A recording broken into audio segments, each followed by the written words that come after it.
Bonjour à tous, alors dans cette vidéo, on va voir comment déterminer le tableau de variation d'une fonction polynôme du second degré en s'aidant de la propriété qu'on a vue en cours et puis de la forme canonique de cette fonction polynôme. Alors on avait déjà vu que cette fonction s'écrivait de cette manière-là, c'était sa forme canonique. Alors comment utiliser ça maintenant pour faire le tableau de variation? Eh bien, rappelez-vous que dans le tableau de variation, on doit avoir ici moins l'infini plus l'infini. Ici, au centre, là, on doit avoir alpha. Et alpha, ben, par rapport à ce qu'on a ici, si vous vous rappelez, la forme canonique, c'est x moins alpha. Donc là, alpha, c'est moins 2, puisque c'est x moins moins 2. Et puis, à cet endroit-là, je dois avoir bêta. Et bêta, ça correspond à ce nombre qui est là, donc c'est-à-dire moins 9. Alors, une chose que je n'ai pas rappelée, mais il faut le dire quand même, c'est que pour savoir si la fonction, elle est... Parce qu'on sait que c'est une parabole dans tous les cas, est-ce que c'est croissant-décroissant ou est-ce que c'est décroissant-croissant? Pour le savoir, rappelez-vous, il faut regarder le A, savoir s'il est positif ou négatif. Comme il est positif, ça veut dire qu'on doit être forcément en décroissant-croissant. Et donc voilà pour le tableau de variation de la première fonction. Parlons maintenant de la deuxième fonction.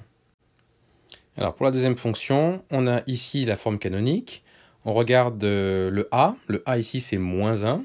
On le voit aussi ici. Donc ça veut dire que notre fonction, elle va être d'abord croissante, puis décroissante. Alors on va l'écrire. Croissante, plus décroissante. Et puis ici, on va mettre notre alpha. Notre alpha ici, c'est 1. Et notre bêta, c'est le nombre qui est ici, donc c'est 3. Donc je mets 1 et 3 ici. Voilà pour le deuxième tableau de variation. Et puis enfin pour le troisième, donc on utilise toujours la forme canonique. C'est elle qui va nous permettre de trouver alpha et bêta. Donc là vous voyez que alpha ça fait 4 et bêta ça fait moins 7. Donc je marque ici, j'aurai moins 4, j'aurai mon moins 7. Alors il ne faut pas oublier, c'est peut-être même la première chose à faire normalement, c'est de savoir si notre A il est positif ou négatif. Notre A, vous voyez, c'est le nombre qui serait là en fait, donc il n'y en a pas, donc c'est en fait que c'est comme s'il y avait 1. Donc c'est un nombre positif, on le voit ici d'ailleurs que c'est 1. Et si c'est un nombre positif, ça veut dire que notre fonction, elle est d'abord décroissante et après croissante. Donc voilà comment on peut déterminer le tableau de variation d'une fonction polynôme du second degré. On calcule tout d'abord la forme canonique qui nous permettra de trouver alpha et bêta.